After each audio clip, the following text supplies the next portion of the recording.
Alrighty, let's We're get being rolling, boys. recorded.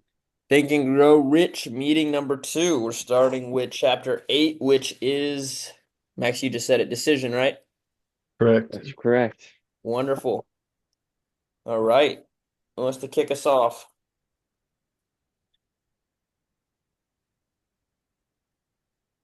Mm, yeah, I feel like this is something that we've talked about multiple times in the group. Being proactive. Um, Something that it says right here is the majority of people who fail to accumulate money sufficient for their needs are generally easily influenced by the opinions of others. Um, Nobody that's in a position that above you is going to be telling you not to do something. It's going to be the people that aren't there that are the ones that are um, trying to influence you not to do it, that might think that it's not a good idea. The people in positions above you are often going to be the ones that are encouraging you and cheering you on. Like it. Immediately brings up the thought for me, where we talked about hitting your fear ceiling as fast as possible. And I think that just comes down to active decision. You're gonna make a decision either way.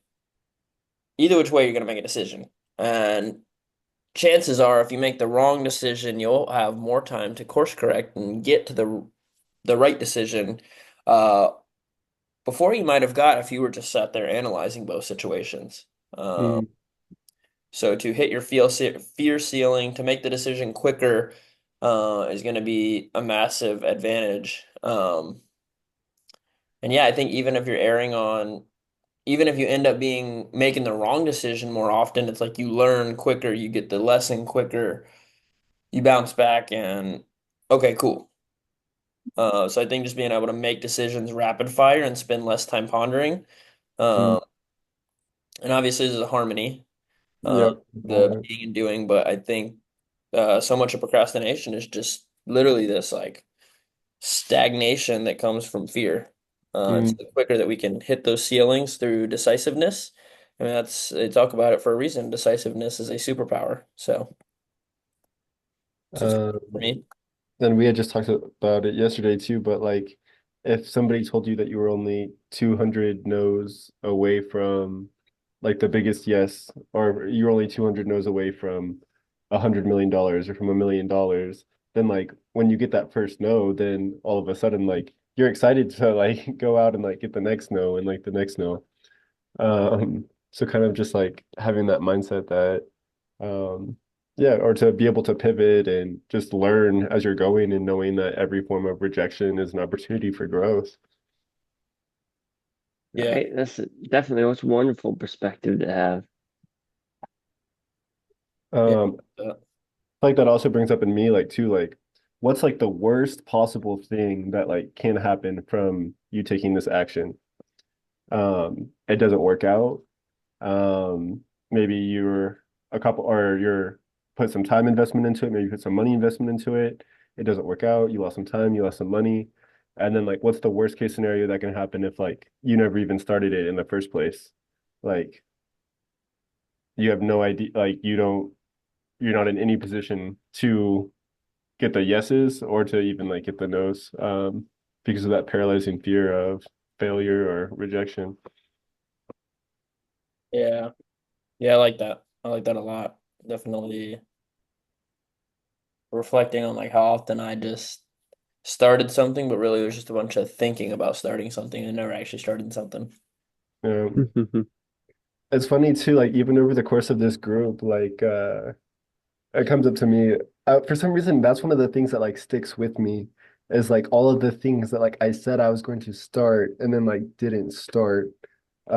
After visiting you guys in Austin and went to the ice bath Fridays like twice, like came back and was like, oh, I'm gonna do 365 ice baths every single day, and I'm gonna start a group here in Boise and like do exactly that. And then yeah, pivoted and like didn't like happen it. But then like it sits with me still that like, oh, I got super excited and like told everybody that like I was gonna do this and then like didn't take action on it.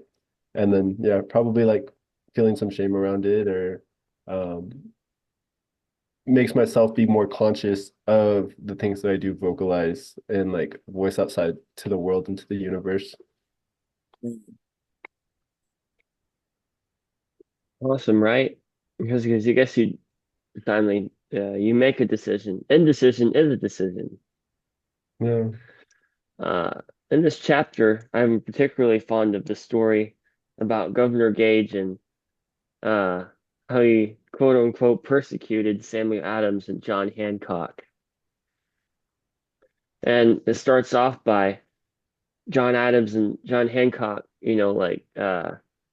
writing that, hey, these are the rights of British citizens, and and informing people about what their rights are, and that they know they have a right to a trial by jury, and they have the right to assemble, and they're in educating people, right, about their liberties.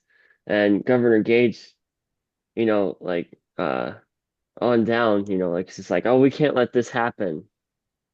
And it was like, we can't tell people, like what their civil liberties are, and we can't let people, think that they're independent, of the crown in any sort of way.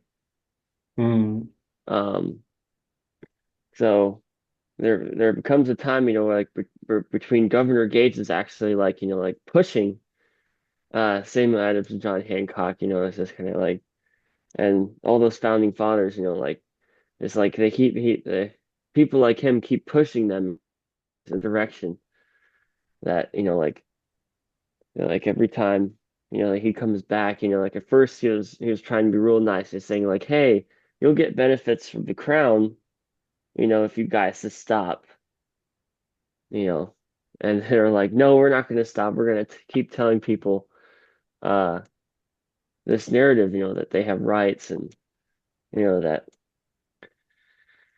and then he threatened them with persecution. And then when that didn't work, like he ran him out of town, Mm. and they had to go to a different state. And then um anyway, it started with that, and then like a whole other list of grievances that the other people and business had. And they they started writing this famous document they call, the Declaration of Independence.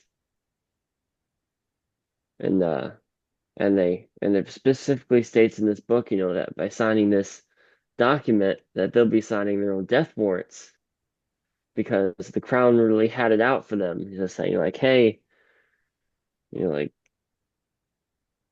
if they got captured, they were going to get hanged or executed. Um, this goes to show, like how strong, like your decision has to be, right? To follow your principles over what's easy. Yeah, it definitely requires a level of certainty to when you make a decision. Because if you make a decision and you're 50-50, you have a backup plan. They talked about burning the boats somewhere in the book. I believe that was in the book. Burning the boats, and just having that level of certainty, like fucking doing this no matter what. And Mm. at that point it's as good as done. It's just a matter of when at that point, when you decide like this is happening no matter what, it must happen. It's already done. And now you're just catching up to the reality of that decision. Yeah. Kind of Oh, I this, like that. Catching up to the reality. yeah. Gabby Bernstein talks about having both feet in the light, being fully committed. Um, yeah, not having any escape routes through fear or failure. I feel like it's the same thing as burning the boats. Definitely. I like what they said um, about the exact wordings. I can't recall in the second. The value of decisions is based on the courage required for the decision. So you can make 100 decisions every hour that are tiny ass decisions, and you're not, it doesn't mean it jack shit. Oh, what color is my logo? Okay, what color is this? Okay, where should this thing go? You're making all these decisions and carry any weight. But when you make a decision that requires courage, when you make a decision that is actually has consequences, those are the ones that actually matter. And so I just thought that was an interesting viewpoint to ponder upon about courage courage being the determining value of how important a decision is. Hmm. Hmm. How much courage does it take?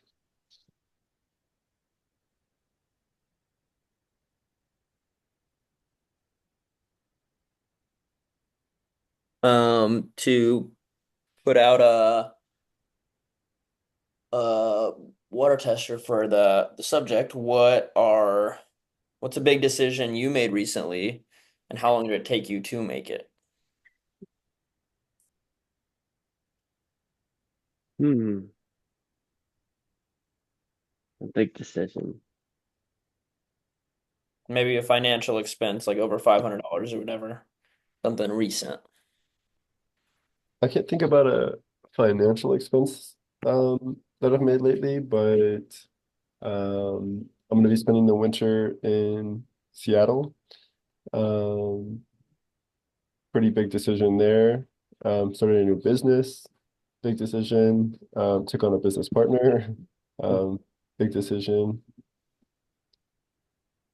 How long are you how do you feel about what is your relationship to those decisions? You feel like you make them too quickly, feel like you make them too slowly, you feel like they're made from a grounded place. Like where do you feel with all that? Yeah, I feel like all of those decisions are made in a from a grounded place. Um, I think that I become triggered whenever people around me take too long, or actually maybe I do make decisions a little too quickly. Because I do become a little more triggered whenever people want more thought out uh decisions and take a long time to make decisions. Um, I like kind of like being like, okay, like here's all the facts. Like if it's a yes, it's a yes. If it needs to be thought on, then it's like a no. Um, like you can like kind of feel it in your gut. Like if it brings you excitement right away, like yes, and like go back and like think on it for like a little bit. But um, if it takes you like too long to make a decision, then like that's your answer right there. I like that. So that being said, do you still feel like you make them too quickly? I think that I am prone to making decisions too quickly, but I do have an awareness about that within myself. And so I do try to consciously um take a little bit of more time to make decisions before jumping into things.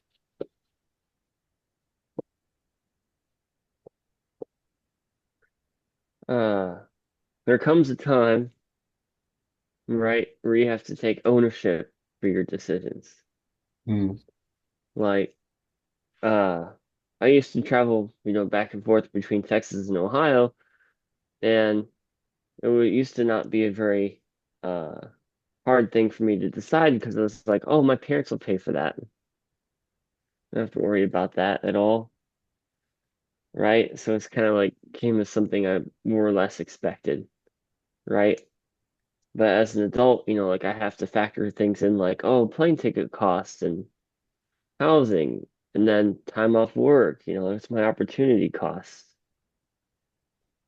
So, um, taking ownership of your decisions, like is a very important thing. Like people ask me like, "Oh, Max, what are you gonna do for New Year's?" I'm like, "Well, I'm gonna go travel and see my mom the day after Christmas and come back January 3rd." And I made that decision to go, I actually made that decision back in September, but I didn't make the plane reservations until early November. mm, And mainly of it, like a lot of it was procrastination and me not wanting to take ownership uh for that decision, right? Mainly as this I wanted to live in between, like not facing any consequences. Um but I guess what I'm saying is that you don't want to be in that place. You want Mm, to make, if you're going to make a decision to do something, the less hesitation, the better. mm, I'm telling you this dialogue just so I can give you guys some context yeah. and then like what elements, are typically involved in a decision like that. Mm, Uh, so yeah, that was my recent decision to go to visit my mom, and technically it is over $500 because of all the traveling expenses and missed opportunity costs, working at the office. mm. What do you think, Max, is the difference between hesitation and just like thinking things through? Uh, when there's a level of anxiety. The level of anxiety means hesitation. Yes. Interesting. And Like, then, yeah, cool. hey boys, any other things on decision? Can we reciprocate that space and hold space for you, Anthony, to what's a big decision that you've made over $500 recently? Yeah, I've gotten, I am proud of myself for not even consciously thinking about this, but just over time being um just in yes energy, in a good way. So that investment I made with that coach that I'm working with this month, it was on the spot. Now he kind of put that on my plate, whereas I didn't have much choice, so I don't know how much of that was my decision making. It was kind of like yes or no, you taking this deal or not? And I said yes. I said yes without hesitation. Um, Whereas if I had the hesitation, then maybe I wouldn't feel so good about that. But I just full sent it and I said, okay. Immediately came to peace with the best and worst of the decision. So the worst is like I lose $1,000. This guy was a complete liar and like none of this was true. Cool, $1,000 gone. So worst that happens. And with that, I also made the energetic investment in myself by investing financially into myself. So immediately, that's the benefit in of itself. So the $1,000 has already been of value in that state. Um, so yeah, I think whenever making, if you can make that decision fast and come to terms with, okay, this is the worst case, like not focusing on the worst case scenario, but acknowledge it and say, okay, if this happens, I'm going to be fine. And then I found that that brings like some peace when you're able to, okay, cool. Because we'll sit here and think about it all day, but it's like, okay, yep, yep, I'll be fine. I will be totally fine if that happens. It's gonna suck, but it's not gonna happen. I'm not gonna let it happen. But if it does, I'm good. Cool. Thank you for asking, brother. Yeah, and how important do you think it is to take action? Or how soon do you think it is you should take action after making a decision? So like, boom, I'm committed. I feel like one of the other books we read talks about this, but like how soon should you take action after making that decision? Taking action. What do you mean? Like, let's say like for you, Max, like you said you decided that you were going to Ohio, right? Yes. And you procrastinated like getting your plane tickets. So like there's a gap between the decision and then the taking action. And then the longer that gap stretched out, the more it like piled up, and then you start, now you have anxiety about it, and now there's that paralyzing fear, and now you still don't book the ticket, right? Until it's like now it's like almost too late, but I 100% have to do it, otherwise like I'm not going now. So like, Yeah. do you think that the action should be like immediately after making the decision, or I think that's way personally way too much a case by case decision. Uh, gotcha? and if you've made the decision, if you've actually made the decision, you've made the decision. Yeah. If But you're I think Trevor identified a significant pattern though. Don't you think, Trevor? In myself or in the world or Or just like when you make a decision, like what you just described, right? It was like a very insightful, like um, acknowledgement into why people have anxiety about decisions. Mm. And Yeah. you described the timeline perfectly. Yeah. I think it's something that's something I've felt within myself. It's something I've heard other people describe. Um, you were just talking about it. Um, I definitely think it's if your decision isn't true, then you'll cripple your integrity and your character. So mm, if you say, I'm gonna do this. Let's say you say, I'm going to this thing in 3 weeks. I'm going regardless. If you're feeling anxiety about this, then chances are you haven't fully devoted yourself to that decision. There is a maybe it's 1%, but it's like I don't know. Like I know after this call, I'm going to tumbling. Yeah, I actually don't even feel like it, but I made that decision earlier and told people and have that layer of accountability. I'm going. I really do not feel like it whatsoever. But I don't have any anxiety around it. And this might not be pertainable to every case, but I'm not carrying any anxiety. Because I know without a shadow of a doubt, I'm going because I told other people I was going. If I was mm, going for myself, there wouldn't really be any consequences. It wouldn't be a big decision. It'd be like, I'm actually not going. Um, so I don't know, maybe that supports, maybe it doesn't, but I think the level of certainty you have in your decision is when Tony Robbins said, I'm feeding 1 billion people. He was like, I'm doing it. I don't know how, I don't know when, I don't know this. I know that I'm doing it. And when someone can't figure some shit out, he says, get out the way, I'll take care of it. And he figures mm, that shit out. Um, And there's a level of leadership and devotion to your decision when you actually make it that really eradicates I believe, eradicates the fear that comes along with it because you've actually made the decision fully 100% committed. You're not changing your mind. yeah. And then do you think that it is okay to ever back down from a decision if like boom, like you're in like 100%, right? Like you told everybody about it, you're doing it. But then like as you continue thinking about it, it's like, oh wait, like maybe this isn't like the best idea. What do you think? No, I think that yeah, like you said, it cripples your sense of character a little bit and your ability to be somebody that stays true to their word and whose word means something in a day and age whenever a lot of people talk the talk and don't walk the walk. Yeah, and I think that's Mhm. I'm connecting some deeper roots here. That's why decision making is so important because people will sit on things and not make an actual decision.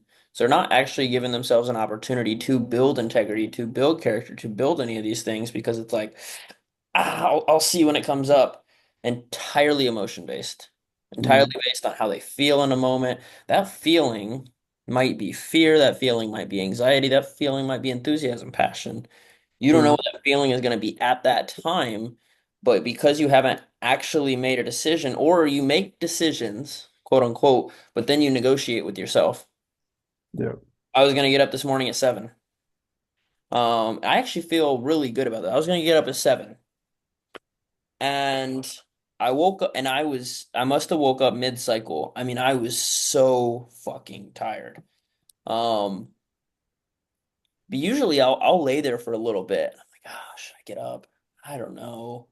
I'll actually sit there and think about it.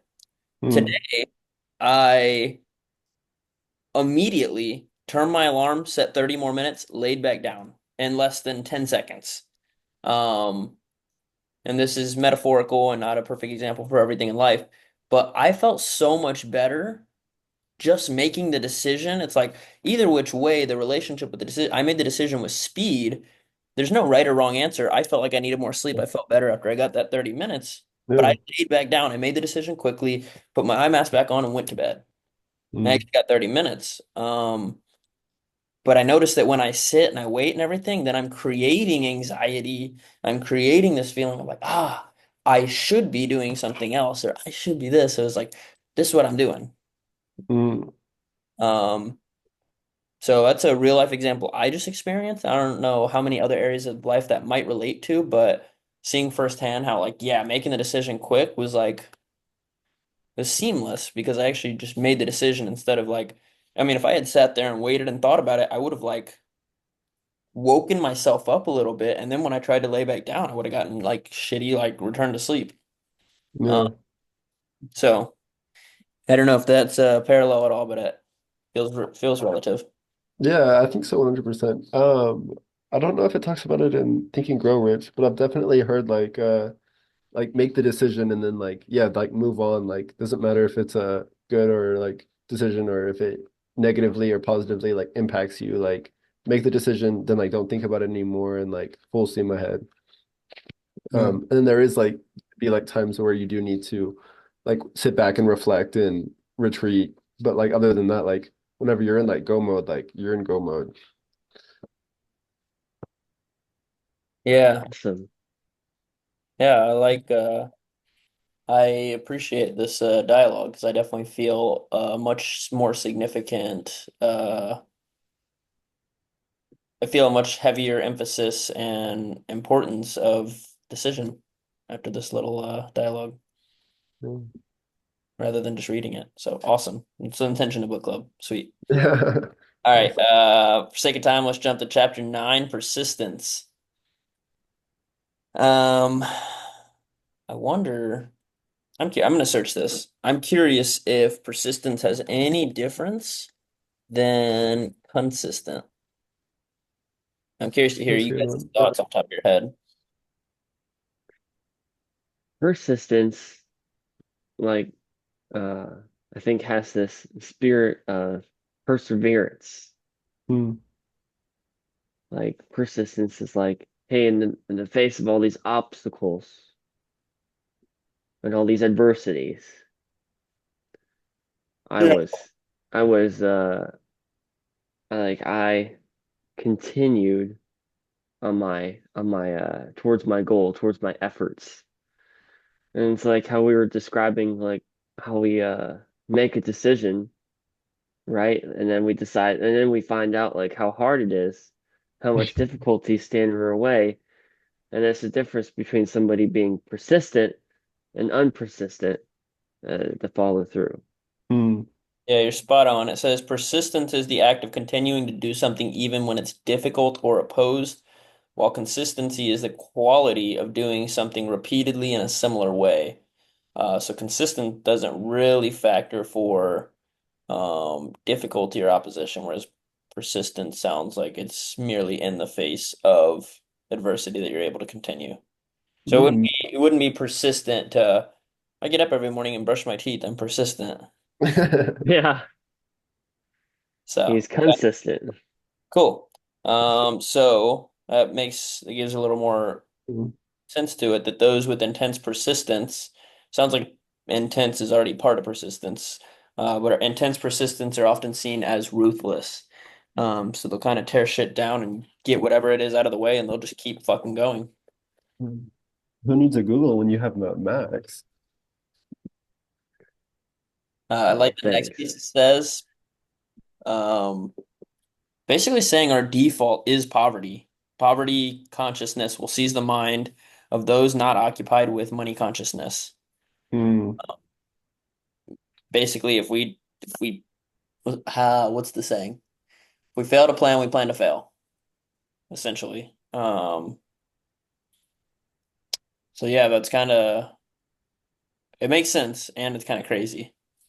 I mean, I guess Hmm. it's not crazy. I guess it makes total sense. Like abundance is not it's weird because when you think about it, like when we're born as a child, we have all these emotions. We're tapped in, we're connected, we're very connected to source. We're in our most pure and evolved state almost when we're first born. Um, this is the one point where it seems contrary because it Hmm. seems as though the money consciousness is something you have to develop. Hmm. Um, or maybe we have a money consciousness when we're young, but we don't take action on it. We just don't know about it. And then immediately you're being printed upon by society and by your parents and I think it's the same thing too, like the children of millionaires, like even the children of where the parents like don't support their child at all and like they're like, oh, you have to like figure it out like on your own. Like those people still do better off and end up running like successful or have a higher success rate of starting businesses than people that are coming from nothing.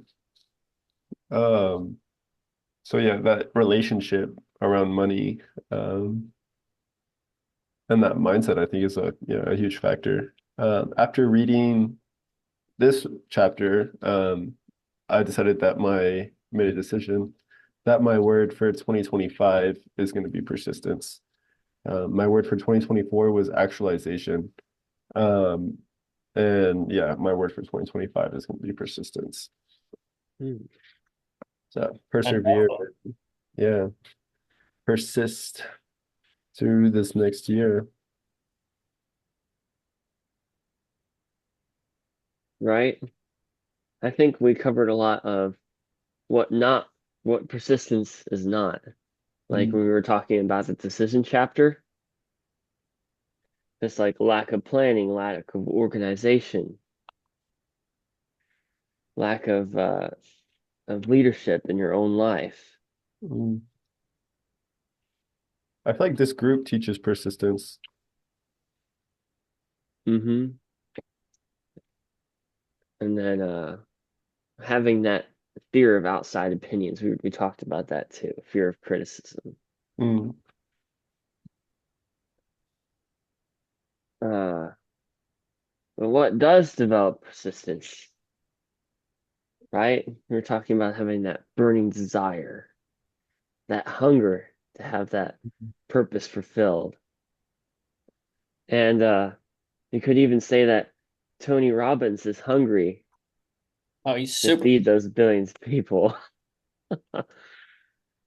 Just like he's like, I don't know about these hungry people, but I'm hungry for them. Tony Robbins is very hungry. He does not stop. mm,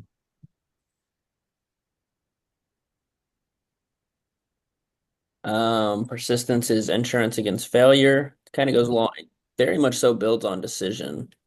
Your decision remains, I think a core fundamental piece of decision is persistence because you make the decision and no matter what, if you've actually made the decision, then no matter what, it's getting done. So persistence inevitably becomes a piece of it if challenges are present in making that decision. Yes. mm.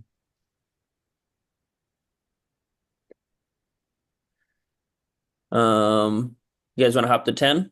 I know Trevor's on a little tight timeline. Yeah. Yes. Cool, cool. Power of the mastermind.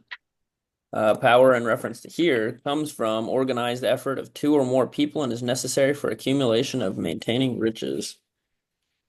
Yeah, when I read this chapter, I was like, hey, this is us. We're the mastermind, Yeah. right? 100%. And it definitely builds on that theory that you are, like you're influenced by the five closest people to you. Yes. And I really like that. Mm, It's like it goes into like it just starts developing some of that vocabulary that you can use. Um, like for instance, you have somebody in your network that's really good at landscaping, right? And I'm an architect and I don't know that much about landscaping. And I ask this guy, like, hey, what plants should I specify? I need for a drought tolerant and very sunny place. And he's like, well, you better put a lot of cactuses and palm trees in there. Don't put the rainforest flora and fauna. I think the basis So for mastermind is just human leverage. mm, yeah, Having people that you can call on. Because otherwise you become an expert of none. A master, or what is it? A Jack jack of of all all trades. trades is the master of none. So hmm when you're in a mastermind, um, you start to develop a sense of a skill. Like maybe you're the person that does this in the mastermind.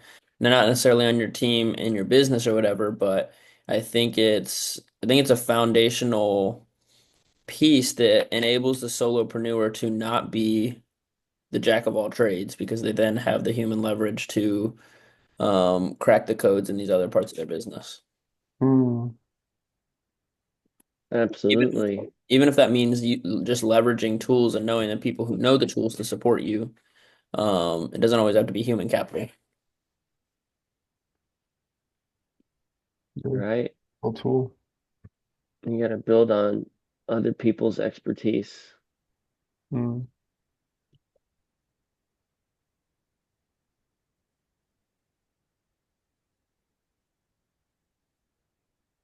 Sources of knowledge, infinite intelligence, accumulated experience, and experiment and research. Where do you guys feel like you get most of your knowledge? Experiments and research. Hmm. I have to say, I get most of my knowledge learning on the job. Accumulated experience. Yeah. Like accumulating experience and then um asking other people for help, and it's just kind of like, oh well, like utilizing other people's, accumulation of experiences. Mm. Uh it's kind of like, like a lot of people like to say, like, hey, do you want to save yourself 10,000 hours? Read a book, about somebody who did something in that particular line of work or subject. Yeah. Do you learn well from reading books, Max, or do you learn better from like being on the job? I definitely learn more with the practical application of things. So like definitely learning on the job, but uh I feel like I learn the most, from like when people instruct me how to do things in person. Yeah. So Uh, like that's the most rapid, like the most consistent way I learn something is on the job, but the most rapid way I learn something is with instruction from another person. yeah. Yeah. For me, the experiment and research resonates deeply for me. I feel like at heart, I'm like a scientist, or like I think very scientifically or very like analytically. And I had to like train like more of like the letting go and like the spiritual like side of myself. Like I want everything to like be able to be explained and to have like a rhyme and a reason to it. Um, but yeah, I feel like for me it's like as I'm receiving like input or like information, then I'll play around with like those thoughts and I'll see if like contributing a thought into my system of thinking impacts my life in a beneficial way. And if it does, then I keep those thoughts around. And then if it doesn't, then I get rid of them. And then like move on to like the next place to like try and like build a thought system. Uh, Right? correct. So here's something that like you can benefit from a mastermind, right? You see somebody who's really successful and you're like, Trevor, like how do you learn a new set of vocabulary or a set of ideas? How do you keep them around?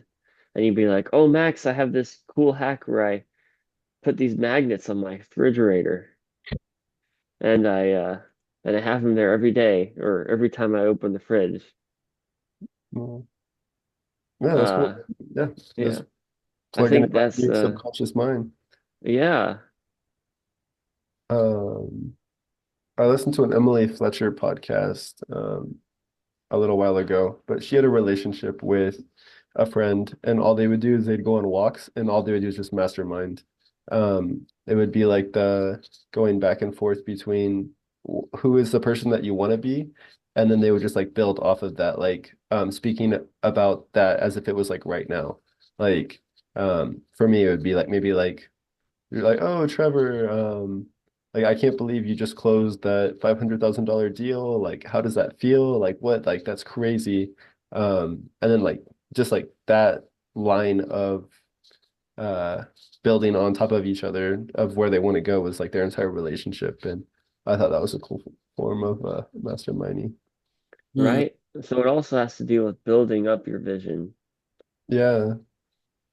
And living inside of it, feeling it, which is what all these books talk about too in visualization. right? some days you just have to ask yourself, like, do I just want to think about my vision or do I want to live it? Yeah. And get your mastermind group today. Yeah.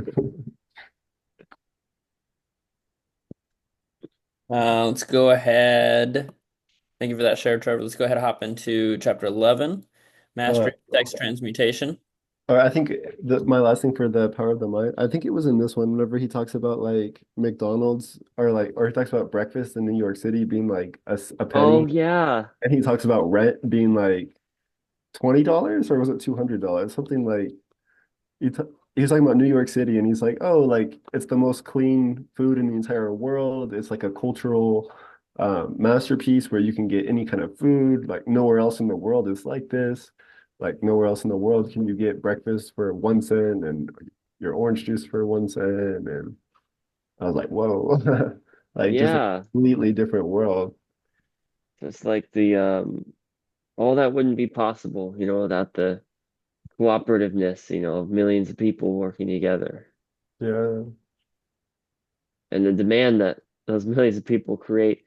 And I think that's why he describes the importance of capitalism and Mm, capitalists, because he's saying like, well, like nobody would be delivering any of the eggs or the toast or the bread and the potatoes if capitalists didn't think like, oh, well, millions of people in New York want to buy this stuff. I better figure out a good way to get it there. yeah. I don't know. I think, yeah, that does like create something inside of me because like I feel like I would be against like a capitalist like society or like I philosophize like ways to create a society without capitalism being like the base like of it. But yeah, it was interesting hearing his thoughts on it. All Or how right, it and is in some way, shape, or form. thank you for sharing, Trevor. Yes. That was a good part. All right. Here's one of my favorite parts of the book, the mastery of sex transmutation. Mystery. Yeah, I think it's I'm realizing more and more how evident this is. The Just that this is the most potent. We already know it's the most potent desire, but just how powerful that energy is. Um, I've not been, I haven't masturbated in over a month, personally. I Hmm. think it's been like a month and a half almost.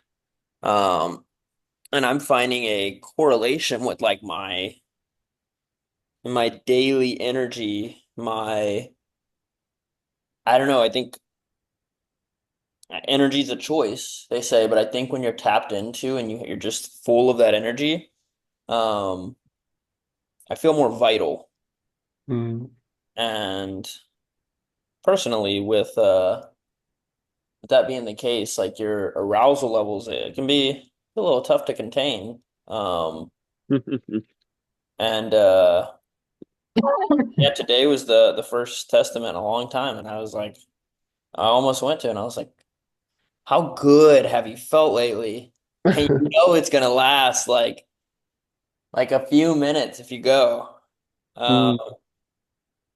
and I think in any past, prior to this period, I think any past that would have succumbed to that. But then just realizing the potency and power of it, I just feel this like vitality. Curious to hear what you guys think whenever you're retaining and holding that energy rather than just letting it out. Yeah. So you said no masturbation in a month and a half. Is that including 1 month or 1.5 months of retaining? Yeah. No. While we were on our trip, I was with Maya a couple times, handful of times. There's something different though. I personally feel there's something much different. Um, because when we do, there's this deepening of the love. And even talks about this in the chapter, like, um, what did it say? I was just reading. It was talking about how our relationship with a romantic partner is by far way more potent than anything else because we're mixing the energy of love and sex. Mm, And um, I don't know, it's totally different. It's an energy elevation when I do that. Like it's that fills me up. Versus, and at least it feels like that. It's generally at the end of the day in the evening, um, occasionally in the morning. It's hard to distinguish, but I know for sure, and maybe it's literally just the shame and regret mm, when you masturbate. Like maybe that's the thing. I'm not 100% sure, but I just know that I've felt as I've retained it, and I've been retaining now, both with Maya or both in general. Like I've just not ejaculated in like 2 weeks. I feel really good, really on top of the world. And there's so many correlations, food, diet, like all that. Really hard to say, but I choose to believe that a lot of it's due to the this most potent energy source that we contain. yeah. Um, I agree 100%. And then yeah, with sexual transmutation and having two people that are both thinking of like the same vision and while visualizing, and then the act of sex itself is like you're creating friction, you're creating energy. There's high emotions involved too. Pleasure is the um highest emotion like we can feel. And then if you're incorporating like pain into it too, it's like super high, like highs and lows. Like you're literally just creating like a space or a container of a fuck ton of energy. And then like on release, then like that space kind of dissipates and that energy gets like sent out into the universe. Um, but yeah, for me, whenever I am retaining, um, yeah, sometimes it feels overwhelming. And then it's like, okay, like I haven't built a container that can contain um this energy. Um, but yeah, as of late, I feel like I've been going to masturbation as like almost like a form of like boredom. Um, Hmm. like so like end of the night, I'm trying to go to bed like earlier, but I'm not quite tired. I know I don't want to scroll through my phone. Um, and there's a part of me that is wanting to experience pleasure. Um, so then kind of fall into that pattern. I have been trying to be mindful about visualization while masturbating. And yeah, I think the only thing that I would like to incorporate into that then is still like a retaining of the seed, like to pour energy into a space, but then to like just like continue pouring energy into that space, like as a practice. Right? Do you draw the? Uh, Go ahead, Mike. Sorry. well, I was gonna say what I got out of this chapter is that there's this energy that we all have, right? And there's this immense energy, right, to want to physically bond with somebody else, which is amazing. And I'm appreciative to God every day that I have that energy. And it wasn't until I read this chapter from this book that I realized, whoa, there's something else I can do with this. So I started really thinking about that principle he was talking about, genius. And I Mm, think that people who can channel that energy in their minds into something that is brings an equivalent amount of satisfaction. Like he made a short little list, like that there's love, and then there's like music, and then there's like, like hanging out with a really good friend, right? But I thought to myself, well, what's something that I can use this energy for, right? That I feel like is fulfilling that need in my life, but it's something that I want to explicitly share in the world. mm, And after I read this chapter, I decided I want to learn how to play the guitar. And every time I feel that way, I feel like like a caged animal when I'm like, like with sexual energy, I'm kind of like, hey, let's use some of this energy to play this guitar in. And it's not so much of a distraction as is my way of fulfilling that ultimate aim Mm. of having an attractive hobby. And you can feel the same way about fitness. You can feel the same way about like a hobby you're really passionate about, like cooking or experiencing the outdoors. I'm just Yeah. saying that I think the reason why they call these people geniuses is because they've taken an immense interest uh, in their particular subjects and gained such an expertise and admiration for it that you know, that they be called quote unquote geniuses. Yeah. It's kind of interesting too, whenever you then start like transmuting that like sexual energy like into it, like the thing that you're doing, it becomes like sexy, like you're using that like sexual energy, like, oh, like they're feeling themselves, like they're super passionate, like it's that creation energy. Um, so yeah, I was kind of just playing around with those thoughts. Oh, I think that too, like your level of like inspiration. So like that sexual energy, like is your life force energy. And like it is literally the Yes. energy of creation. Like the act of sex creates life. So by transmuting that energy into other places and aspects like of your life, like that's the energy of creation, of inspiration. So yeah, I would like to be a little bit more conscious and aware. Of the how it affects my creativity process as I'm diving more into a field where my creativity gets to be seen and shown, how retaining and pulling from that source of energy is going to affect it. Yeah. Something I found fascinating, um, is that most men who succeed in an outstanding way generally do so after 50. And I actually took this as motivation because the reason they gave was because they have a big tendency to dissipate their energies through physical expression. So I'm Mm, like, is this an unlock? You see these people who achieve massive success. So if you can just master this, is this a shortcut? yeah, I think so. I think 100% so. Yeah. Uh, Um, yeah, oh, especially as young men. Most other men that you talk to like are going to be very much like sexually driven, want to talk about women. Their Instagram feeds are full of half naked women like on their phones. They're talking about wanting to go out to the bars, hit on women, try and bring a woman home. And that's like the life and the amount of energy they put into that, I think could 100% be put towards their mental health or starting a business or doing a number of other things. yeah. Right. I think it's kind of that energy that prevents people from being successful.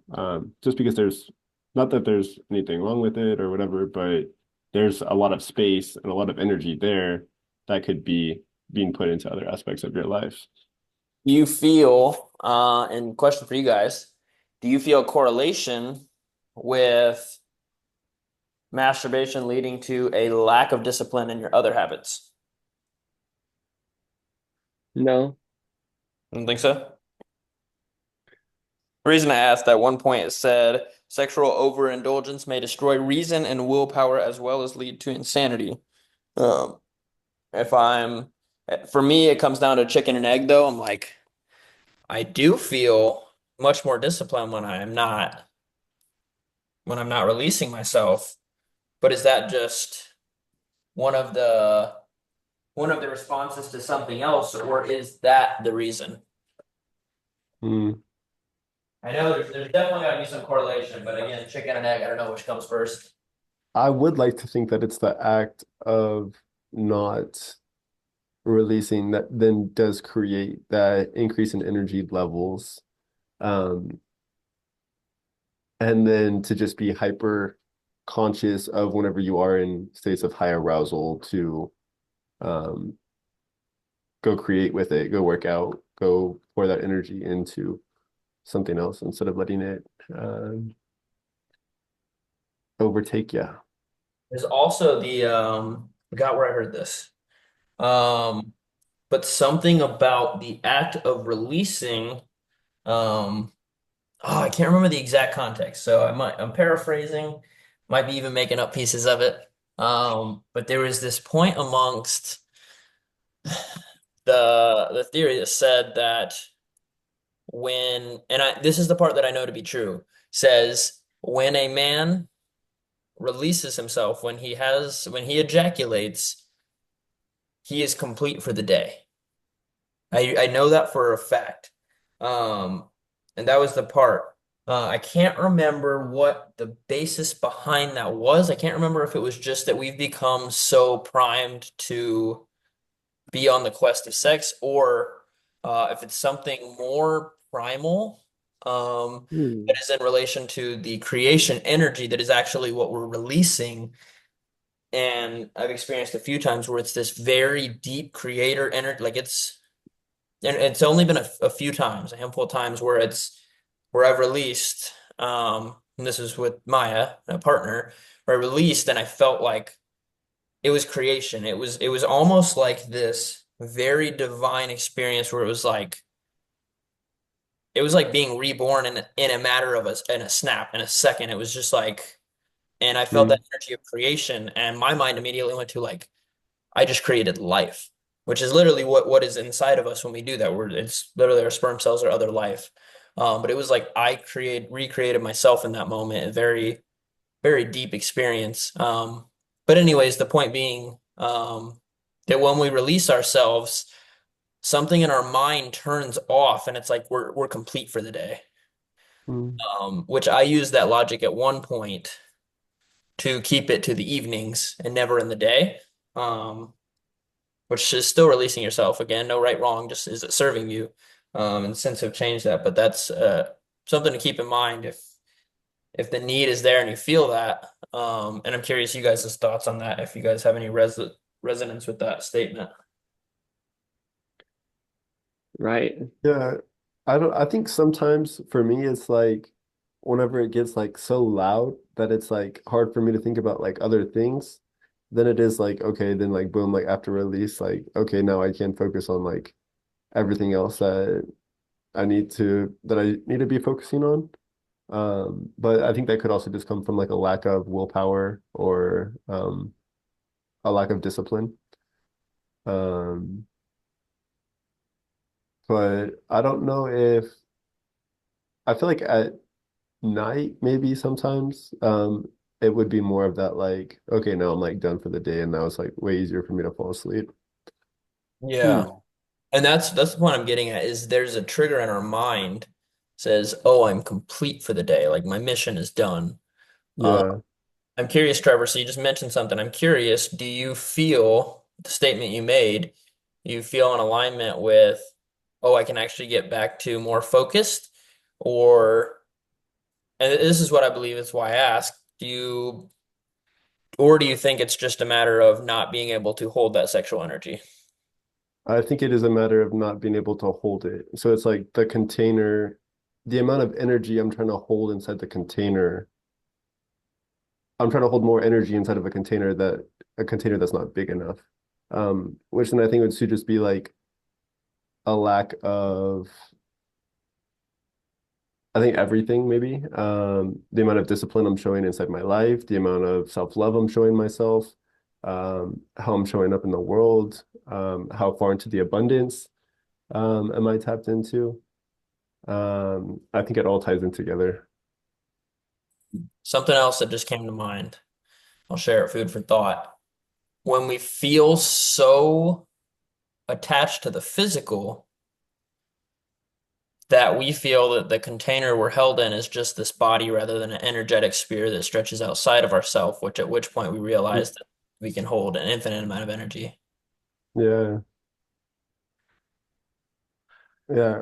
Even as I'm talking, it's like intellectually, I understand like the the flaws in the thinking, or that intellectually on some level, um, yes, we're all energetic beings that can hold an infinite amount of energy. And then it's like, yeah, then I psych myself out into thinking that like oh yeah, there's too much energy here and I don't have a container worth, which is probably a form of self-sabotaging in order to continue repeating that act whenever it gets hard to retain after a couple weeks or a month. As like the arousal like starts like building up, it's like a way of like tricking myself into being like, okay, like let's do it. Um, what is a interruption pattern you can implement to break out of that habit? Talking about it with my partner for the week. Um, Working out, ice bath, cold showers. So what about these are all good things. What about in the moment you feel it, you're like, oh, I went over the edge and I know I'm about to walk in there and do the do. Yeah. Um, yeah, drop down, start doing push-ups. Like tell myself that I'm silly, give myself a hug.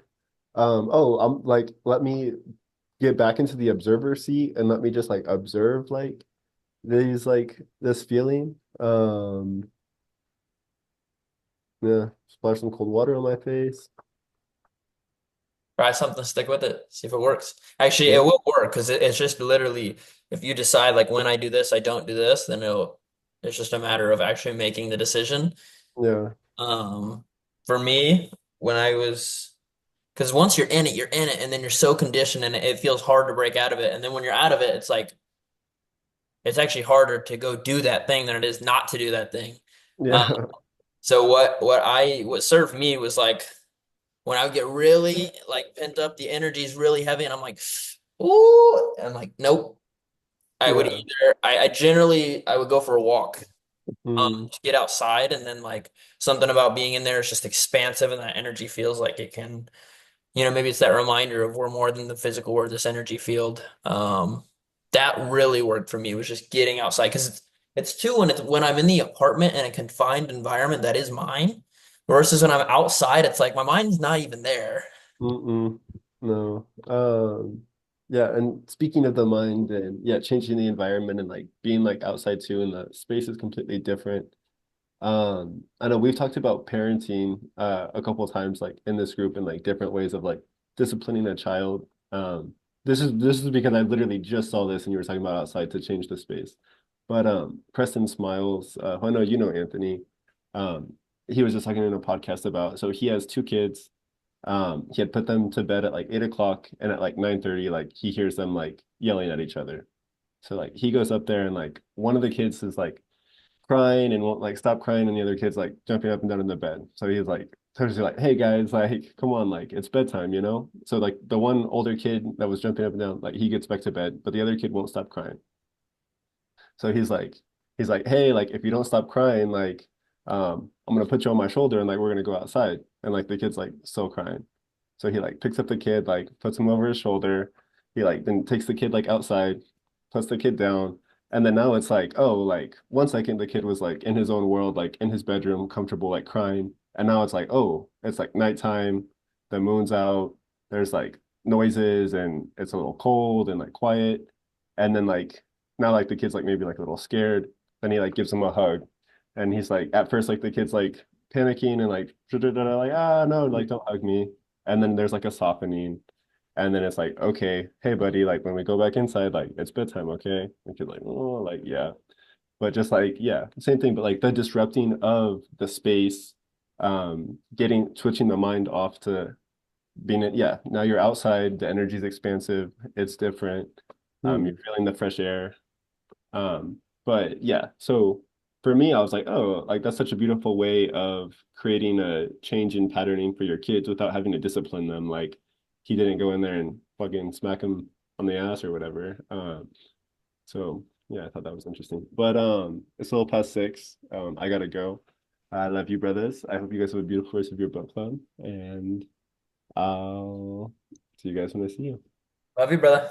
Bye, Trevor. Good conversation as always. Thank you. Likewise. All right, Max, you ready for chapter 12, subconscious mind, or anything else you want to throw in 11? No, I'm good. I said my piece. Okay, Cool, cool. All right, chapter 12, subconscious mind. You can't entirely control it, but you can hand it over the plans, desires, and purposes to be carried out. Right? Like your subconscious mind. Any plan. Hmm. I think the biggest thing I took away here, actually, I know. See, I'm giving away my power when I say I think. It's not a thought, it's a knowing. I Uh, know. or even just saying it as a matter of factly. The most powerful thing in this chapter for me was subconscious mind responds more quickly to and is more heavily influenced by thought impulses with heavy emotion. Um, I I mean, think about like any memory you have as a child, and I've gone back, some of them I can't quite find the emotion that was so present. But when I go back, I think about, I'm like, oh my God, I remember this so fucking clearly. It's like, oh shit, it's because I had a lot of emotion right there. I was really scared, or I was really joyful, or it was really traumatic. There's a few instances where I cannot understand why that moment was so ingrained in my memory, but for most of the things, it's very clear. Just to remind myself like that. And that's part of what Tony Robbins did at the experience. It was like, let's get to these highest states of joy and then attach a physical thing in our physiology to that so that we can turn that on at any time. And that's what this is all about. We're returning ourselves to this joy. Yes, yes, yes, yes. And it's getting louder and louder. Right? And that's how you wake yourself up. Well, then you do that and you keep doing that and you program. And Tony Robbins was saying that anytime you go into something that is just life changing, maybe you get out of the ice bath and you feel like $1 million. You just went the hardest shit and now you're in that the phase of celebration. It feels so good. Cool. Yes, yes, yes, yes, and have your like power pose and gestures so that when you're not feeling that way, and you might have seen me doing that in there, I was tired and I was sitting down. I was like, fuck, this call, I'm tired, I'm shit. I gotta go to this tumbling after. Started slapping my chest, turned off the audio, and I got up and started walking around saying yes, yes. You probably notice a difference in my energy now. I'm like 1 million miles. Right? You're just ready to take on the world. I am, man. I'm ready. Exhausting day, but I'm ready now. Ready for more. Right? I like how you planted that positivity of one experience and you're translating it into another one. And that's a very handy trick, right? That Tony Robbins whole experience, I'm glad it was fruitful in that way. Very Um, the subconscious mind is really interesting for me because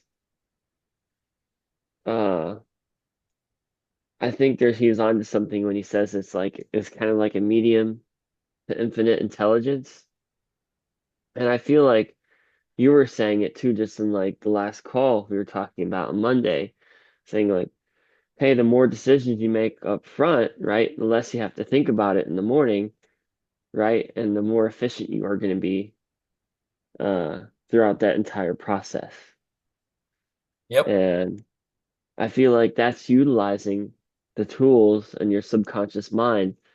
And a lot of times people don't even realize how powerful their subconscious mind is. Like, take, for instance, when you drive a car. Like, when I first started driving a car, I was having an anxiety attack when I was driving. And I literally thought 20 miles an hour was like, it might as well have been 100 miles an hour. Hmm. And like every turn I took, I had to look 5 times. When I pressed the brake, I didn't press it hard enough. Uh, so that was literally my first driving experience, and you can imagine how I remember that because I was literally having the hardest time.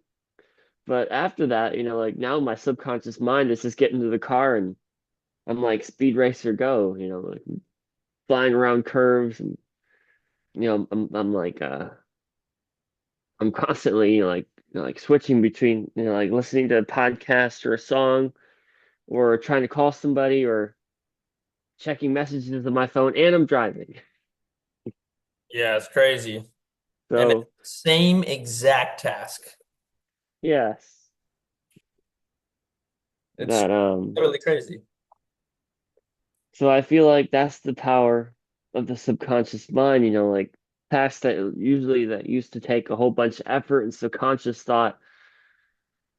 You practice enough times and your subconscious mind is basically taking over those movements, because you sustain that level of mastery uh to it. And I think that's what he means when he says tapping into the infinite intelligence. Mhm.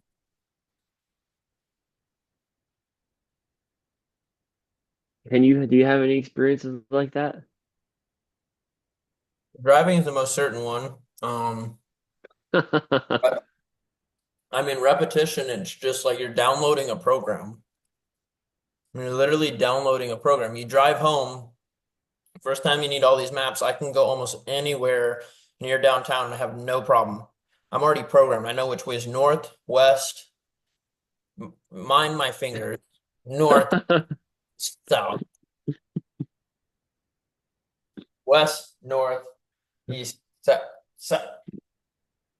I know my Right. direction when I'm outside. And yeah, it becomes a program. It's just stored. Your conscious mind needs zero effort. Hmm. Why the moving became so easy. I pick up the phone, just cool. I'm moving the stuff. Like it's just natural. Um, and so I think heavy emotion attached with something downloads a thought into a belief in the subconscious, but sheer repetition of actions also downloads um, the subconscious mind of action in our body as well. Right. I feel like I have another one. Is I'm completely subconscious when I am when I am when I'm at a grocery store doing a financial transaction. Mhm. Like have you ever been in line somewhere? Like it's just like, oh, I can, like it's just when you go to HEB, right? Or if you go to Walmart, if you go to Walgreens, uh, you go to a gas station or you're at a restaurant, it's just like, hey, I know this process of financial exchange. And I've done it so many times that I don't even remember taking my wallet out at the store half the time. I'm like, did I pay those guys? Can't remember. I was just kind of like, oh, it comes a subconscious thought. I've done it so many times. I feel like I've done it so many times I could probably do it in a country where I don't know the language. I just see the number on the screen and I pull out my credit card. Yeah, I'm deprogramming that. I ask a lot of questions. Sure, sir. That looks a little off. My milk was not that much. It saved me too. I've been double charged and shit. I'm like, hey, no, this ain't cool, bro. Um, This ain't cool. I like the piece where it talks about most people they doubt belief, they doubt prayer because when they go to prayer, they have zero faith. They go as a last resort. That's not faith. That's what do you call that? Yeah, that's a good point. Prayer. People go there and they're praying. Oh my God, I need this to work. It's because you already don't believe that thing. That's why you've gone to prayer because you made prayer a last resort. Instead of going to prayer when you're so fucking full of energy, you're so in belief state, you're so believing that you now surrender the thought from that high vibration state. You go there when you're in low vibration, and what you create is the exact opposite of what you want because you're in such repellence of that energy.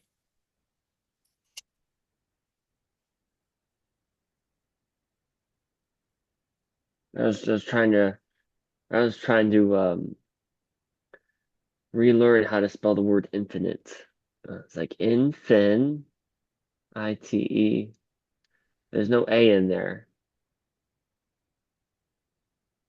Uh, Sorry about that. I was listening to the part where uh where people pray as a last resort and they exacerbate that energy of defeatedness, like or believing that they can't achieve something. So they're like now they're praying to God.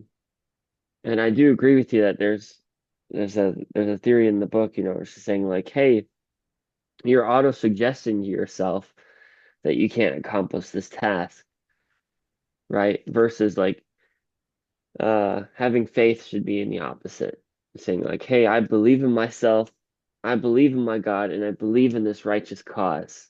Therefore, I'm gonna give 110%. Mm.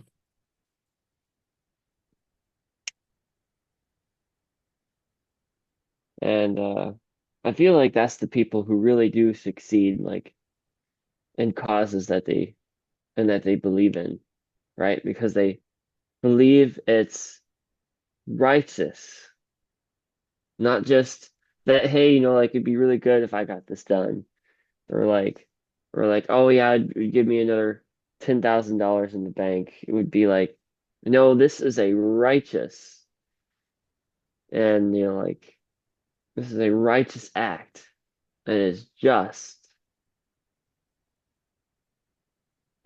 Like that has a lot more emphasis to me than, just somebody throwing a number at it.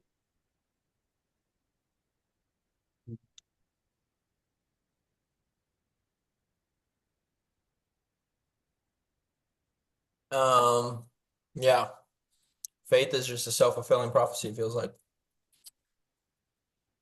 Absolutely. Actually, everything is. Everything's a self-fulfilling prophecy. Oh, let's see. Oh, here's a good point you put in your notes. Positive and negative emotions cannot occupy the mind at the same time. Do you remember that?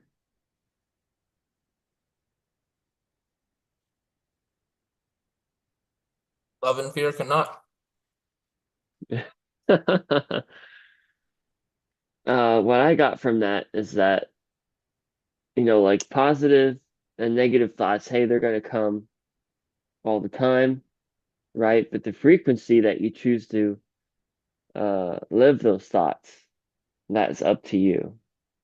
Like, um, I know, like, most of the time in society, right, and the way that we're brought up evolutionary, we have like this negative bias. But if we put in the work to have a positive frequency towards things, right, to have that positive mindset, uh, I'm choosing to live that emotion more often than negativity. You get what I'm saying here? Yeah. And um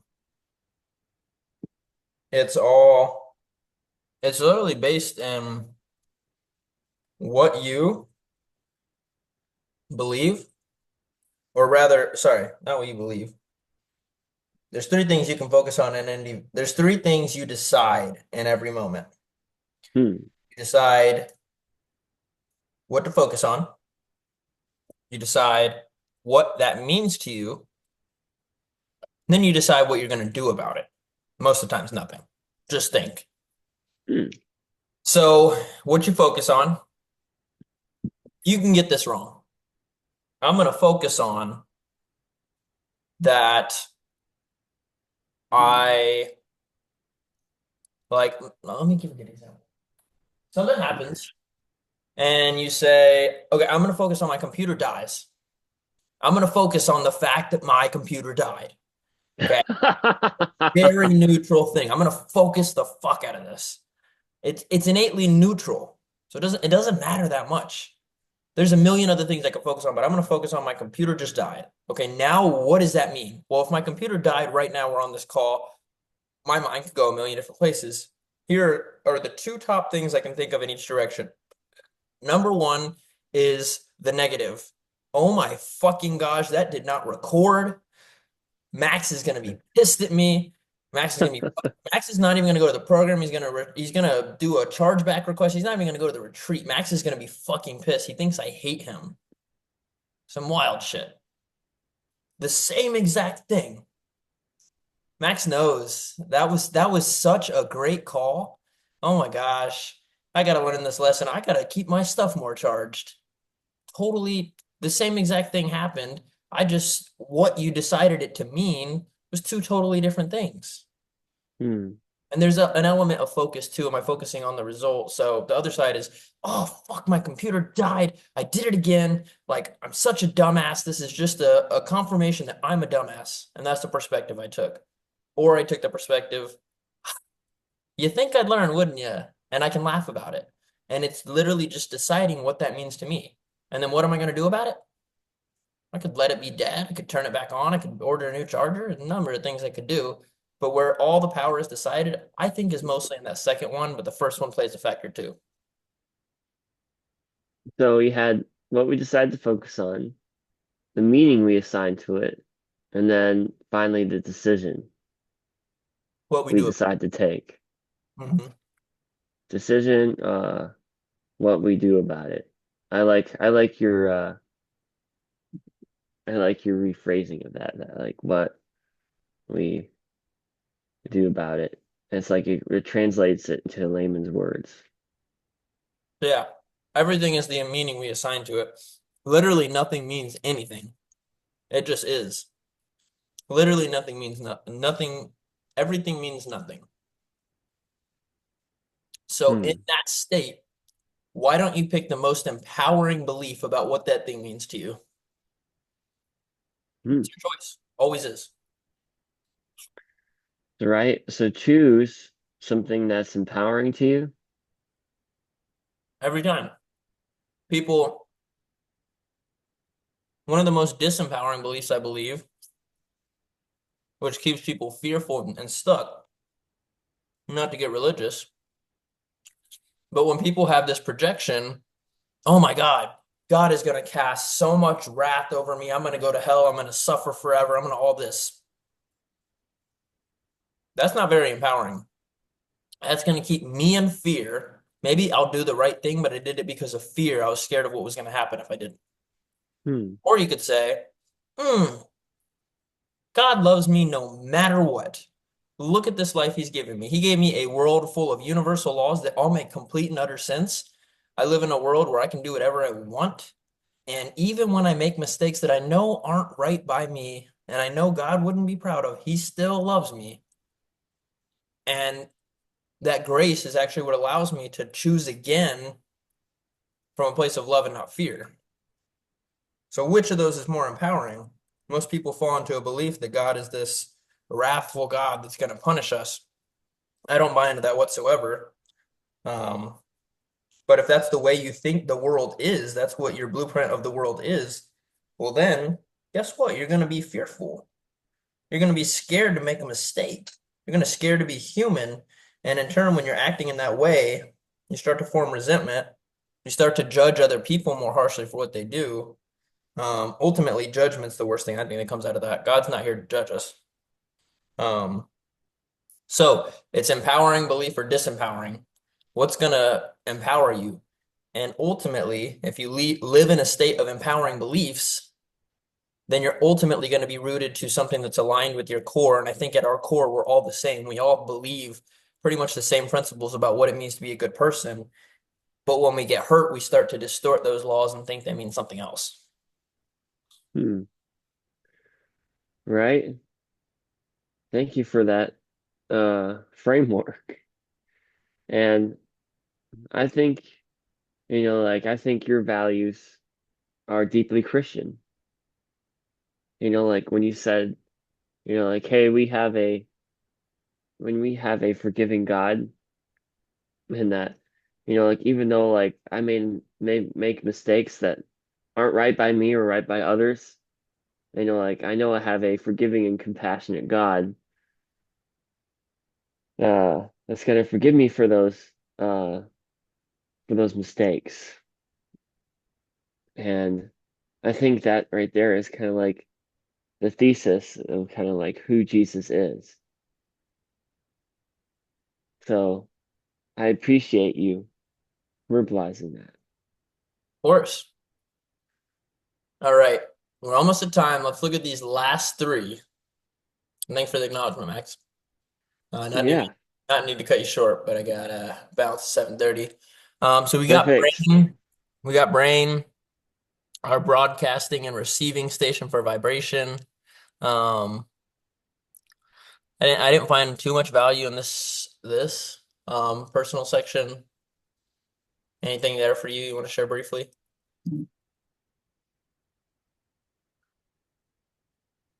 Uh, no, other than that, the brain, as a tool, right, that you can decide to either to grow and invest in, or just use it as kind of like as like kind of like a just kind of like a handy device, that you were just given, like it's like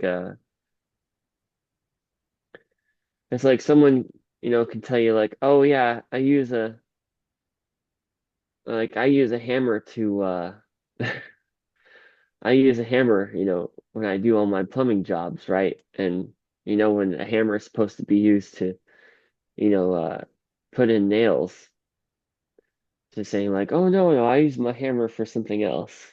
The man who uses only a hammer sees everything as a nail. Yeah, I can't remember if that was in this book or I don't not. think so, but I've heard the quote. Okay, cool. 14. The Sixth Sense. Cannot be done without mastering the other 12.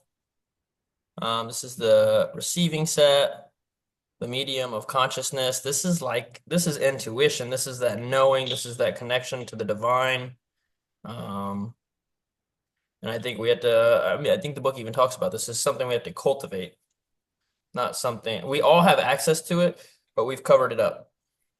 I believe it's something we're born with, and some people keep it their whole life, but some people lose that connection.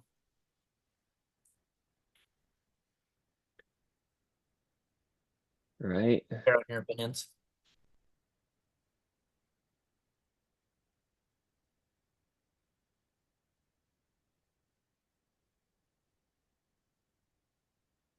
I'm just writing that down. I was looking at your notes over here. Let's see. Ooh, I also like, not to interrupt, the laws of nature. Oh, yes. This was the part where it had the imaginary council. I'm sorry, go ahead. Your thought. Yeah, we'll talk about it in a second. Laws of nature always precede. We talked about this briefly earlier. Everything fucking makes sense. There's literally nothing that doesn't make sense, and everything's fair. Laws But of nature, absolute. we just aren't fully aware of all the laws at play, so we think it's unfair. We think it's unjust. We think all this shit, and that's also what leads to counter or to follow back to something we mentioned earlier. It's what people leads to people to feeling that God is a judgmental God, that God has to punish us because we think that, oh, this person got away with it. They got away with it. They did this horrible thing and they got away with it. You don't get away with anything. Everything's energy. If you do something on accident, it was on accident. You shouldn't be punished. If you do something bad, then energetically you are going to be there's going to be a weight cast upon you, and energetically you're going to attract circumstances that reveal that. It's why women who are stuck in horrible relationships, they keep finding the guys who cheat on them every time. Every guy treats me like shit and abuses me. Every guy does the same fucking thing. And it's because you always attract that same person. You put out that energy that's all you're worthy of, so that's what you get. Hmm. But they think it's not fair. Right. They fail to ask themselves the question, like, what does all these relationships have in common? Oh, it's me. There are no accidents and everything's our fault. Yeah. That is definitely a good point. There's laws of nature and sometimes they don't make sense to us, but we basically are what we eat, you know, mindfulness wise. Um, Do you want to talk about the imaginary council? I was about to say, I got to bounce. Last thing I'll add is a question for you, and you can elaborate on this in that question. What are the biggest things you look to take away from this book? My first, for me, I'll share two real quick. The first one is the first part of the book, which is the, I got to go back and write it down and actually live with it. but that declaration that you repeat to yourself 2 times a day minimum, I got to create that and live by that. I get to create that and live by that and continuously speak that into reality. And then the other thing was imaginary counsel. I love that idea. So those are the 2 things I really want to like take real action on, aside from energy upgrades, like physical things that I'm going to do. Those are the 2 things that I would like to start implement. The 2 things that I am going to start implementing starting tomorrow. Amazing. My number one takeaway from this book was utilizing that power of sexual transmutation and realizing that that is not a power that renders you helpless, but is a power that can take you make you a step ahead of other people, and realizing that you can tap into that power to uh for extra motivation, right?